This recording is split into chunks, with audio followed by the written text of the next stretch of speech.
You are watching Grace Television.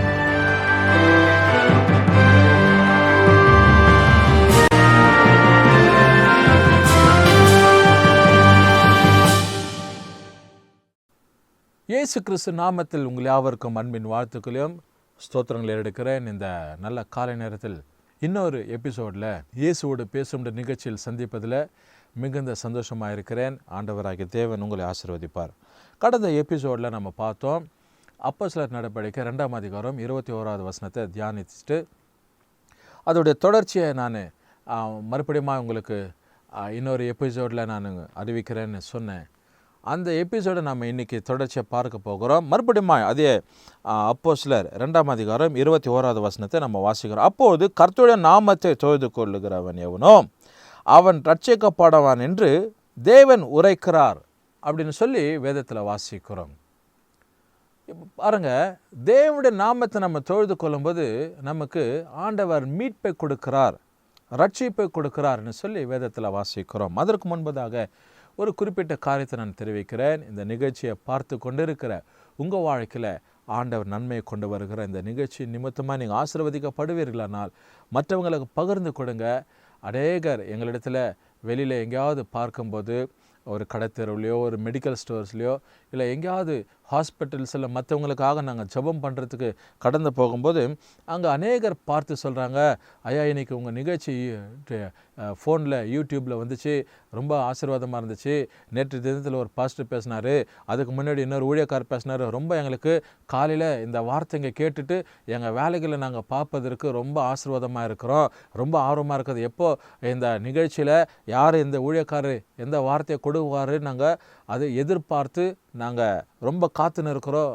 ரொம்ப மிகுந்த ஆசீர்வாதமாக இருக்குது எங்கள் குடும்பத்தில். நாங்கள் இந்த நிகழ்ச்சிகளை பார்த்துட்டு தான் நாங்கள் மற்ற வேலைக்கு போவோம் அப்படின்னு சொல்லி வீட்டு வேலையை பார்ப்போன்னெல்லாம் சொல்கிறாங்க. ஏன் அப்படின்னா தேவனுடைய வார்த்தை அவங்களோடு கூட இடைப்படுகிறது. இதை பார்க்குறவங்க அவங்க உள்ளத்தில் மகிழ்ச்சியும் சந்தோஷத்தையும் ஆண்டவராகிய தேவன் தருகிறார். அப்படி நீங்கள் ஆசீர்வதிக்கப்படுவீர்களானால் வெளியில் இருக்கிறதான வேறு அண்டைய மாநிலங்களில் இருக்கிறதான தமிழ்நாடு, கேரளா, ஆந்திரா இப்படி போல் மற்ற எங்கேயாவது டெல்லி, பாம்பே மற்ற இடத்துல ஆர்மியில் இருக்கிற சகோதரருங்க இல்லை வெளி தேசத்தில் இருக்கிறவங்களுக்கு இந்த வாட்ஸ்அப் மூலியமாகவோ இல்லது நீங்கள் ஏதாவது நிமித்தமாக நீங்கள் ஷேர் பண்ணுவீர்களானால் இந்த சேனலை அவங்க பார்த்து அந்த இடத்துல ஆசீர்வதிக்கப்படுவாங்க, அவங்க மற்றவங்களுக்கு பகிர்ந்து கொள்வாங்க.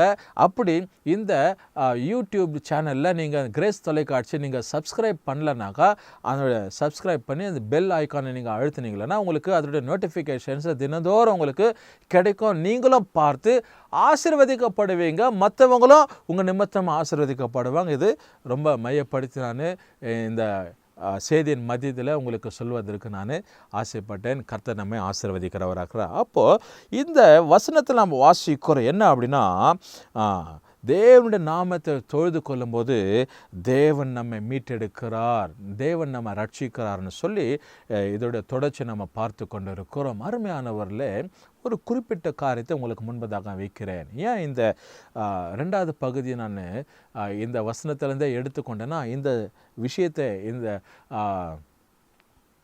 சம்பவத்தை தெரிவிப்பதற்காகத்தான். சமீபத்தில் எங்கள் சபையை சார்ந்ததான ஒரு சகோதரி, அவங்களுடைய மூத்த சகோதரி திடீரென்று தொலைந்து போயிட்டு ஏறக்குறைய 1.5-2.5 வருஷத்துக்கு கிட்டாவது எங்கெங்கேயோ தேடினாங்கோ, போலீஸில் கம்ப்ளைண்ட் ஆச்சு, எங்கெங்கேயோ பார்த்தாங்க. போலீஸ்லேருந்து கூட சொல்லுவாங்க சில யாராவது வேறு யாராவது அங்கே சடலமாக இருக்கிறவங்களையோ இல்லை தற்கொலை பண்ணி கொண்டவங்களுக்கு இவங்க ஃபோட்டோ எடுத்து வீட்டுக்கு அனுப்புவாங்க, இது உங்கள் சகோதரியை பாருங்கள். சில இடத்துல அவங்களே வர வைப்பாங்க, வீட்டுக்காரையை வர வச்சு இது உங்கள் அடையாளம் காண்பதற்காக. அப்போது ரொம்ப பதட்டமாக அவங்க ஊழியக்காரங்கிட்ட சொல்லிவிட்டு பாஸ்டர்மாரங்கிட்ட சொல்லிவிட்டு அடிமையாங்கிட்டே கூட சொல்லி, பாஸ்டர் இது மாதிரி போலீஸ் டிபார்ட்மெண்ட்லேருந்து கூப்பிட்டு அனுப்பிச்சிருக்கிறாங்க, இங்கே ஏதோ ஒரு டெட் பாடி இருக்குது, உங்கள் அக்காவை வந்து பாருங்கள், உங்கள் ரிலேஷனாக வந்து பாருங்கன்னு சொல்லி அவங்க கூப்பிட்றாங்க. பயமாக இருக்குது, ஜெபம் பண்ணுங்க அப்படின்னு சொல்லும்போதெல்லாம்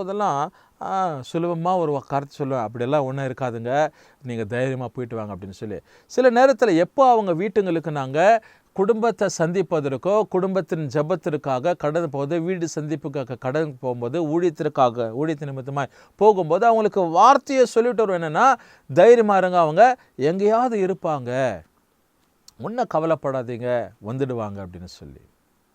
சில நேரத்தில் நாங்கள் ஊழியத்து நிமித்தமாக எங்கேயாவது போவோம், பெங்களூரோ வேலூரோ சென்னையோ இல்லது குப்பமோ இல்லை பக்கத்தில் இருக்கிறதான ஏதாவது ஒரு இடத்துக்கு ஸ்டேட்டுக்கு போகும்போது நான் பர்சனலாக போயிட்டு அந்த சகோதரி எனக்கு தெரியும் அவங்களுடைய முகம், அதனால் எங்கேயாவது ரயில்வே ஸ்டேஷன்லையோ பஸ் ஸ்டேஷன்லையோ எங்கேயாவது பிளாட்ஃபார்ம்ஸில் உக்காந்துட்டு இருக்கிறாங்களான்னு கூட நான் அப்படியே சர்ச் பண்ணிவிட்டு திரும்ப வந்து வாகனத்தை எடுத்து நாங்கள் புறப்பட்டுப்போம். அப்படிலாம் சூழ்நிலை ஆயிருக்கிறது.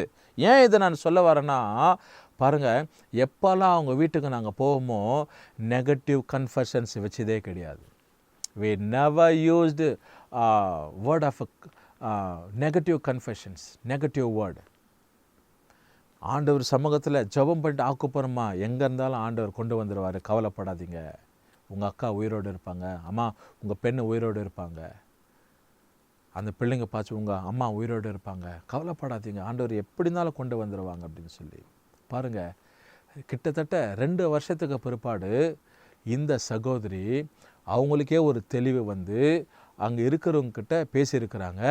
எங்கள் அம்மா பேர் இது, எங்கள் வீட்டு அட்ரஸ் இது, எங்கள் அப்பா பேர் இது, எங்கள் அண்ணன் இந்த பேர் தான், எங்கள் தங்கச்சிங்க இந்த பேர், எங்கள் வீட்டில் நான் தான் மூத்தவங்க, என் பெண்ணு பேர் இது, என் வீட்டுக்கு ஃபோன் நம்பர் இதுன்னு சொல்லிட்டு சொன்ன பிற்பாடு அங்கே குறிப்பிட்ட இடத்துல அவங்க தங்கியிருந்தாங்களே அந்த ஆசிரமத்திலேருந்து ஃபோன் பண்ணி இவங்க வீட்டில் தெரிவிச்சிருக்கிறாங்க, இந்த மாதிரி உங்கள் பெண்ணுடைய பேர் இதுவா, இவங்க இந்த இடத்துல இருக்கிறாங்க, கடந்த 1.5-2 வருஷமாக இருக்கிறாங்க, அவங்க தெரியாமல் வந்துட்டாங்க, அவங்கள பிடிச்சி எங்கள் ஆசிரமத்தில் வச்சுருக்கிறோம் அப்படின்னு சொல்லிட்டு சில காரியங்களை சொன்ன பிற்பாடு அவங்க வீட்டில் மகிழ்ச்சிகரமான காரியம், ஊழியக்காரங்களுக்கு, அடிமை எனக்கு, உறவினர்களுக்கு எல்லாருக்கும் தொலைபேசியில் தொடர்பு கொண்டு இப்படி போல் சூழ்நிலைன்னு சொல்லி அவங்க சகோதரியை கொண்டு வந்தாங்க. ஏன் அப்படின்னா, தேவன் தம்முடைய பிள்ளைங்களை ஒரு நாள் அவர் புறக்கணிக்க மாட்டார். அந்த பிள்ளைங்க ஜபிக்கும்போது, விசுவாசமாக இருக்கும்போது கர்த்தர் கட்டாயம் மீட்கும் பொருளாக மீட்டு கொள்ளுகிற தேவன். இது நான் அழுத்தம் திருத்தமாக சொல்ல முடியும். இது ஜீவனுள்ள சாட்சியாக இப்போ இந்த 2 வருஷத்துக்குள்ளே நடந்ததான ஒரு 2022 2024 இந்த 2 வருஷத்தில் நடந்த ஒரு சம்பவம்.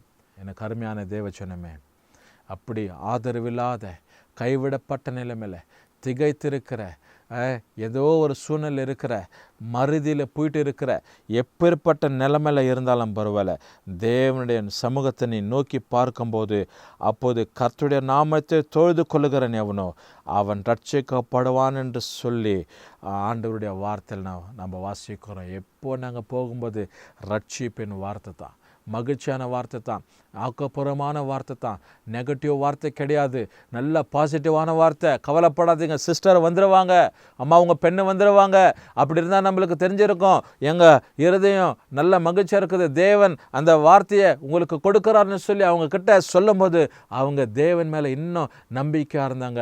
அவங்க வார்த்தை தேவனை சார்ந்திருந்தது, அவங்க அஸ்திபாரம் தேவன் மேலே இருந்தது. அது நிமித்தமாக தேவனை இன்னும் நெருங்கி ஆரம்பித்தாங்க. கர்த்தர் அவங்க வாழ்க்கையில் அற்புதத்தை செய்தார். இன்னைக்கு அந்த சகோதரி அவங்க வீட்டோடு கூட இருக்கிறாங்க, வந்து அவருடைய அம்மாவோட அவருடைய சகோதரியோடு கூட அவங்க வீட்டில் வசித்து கொண்டு இருக்கிறாங்க. இது எல்லாரும் அறிஞ்சிருக்கிறதான அவருடைய உறவுங்க, உற்றாருங்க, போலீஸ் ஸ்டேஷன்ஸில் கம்ப்ளைண்ட் பண்ண யாரெல்லாம் உறவுங்க போயிட்டு இந்த காரியங்கமாக ஈடுபட்டவங்க எல்லாருக்கும் இது சாட்சியாக இருக்குது. கர்த்தருடைய சமூகத்தில் இது ஒரு சாட்சியாக, இந்த வசனத்துக்கு ஏற்ற வார்த்தையாக உங்கள் மத்தியில் நான் இதை கொண்டு வரும்படிக்கு யோசித்தேன். தேவன் நமக்கு உதவி செய்தார். கண்களை மூடி ஆண்டவரை நோக்கி பார்ப்போம். நல்ல பிதாவே, இந்த நல்ல காலை நேரத்துக்காக நன்றி செலுத்துக்கிறோம்.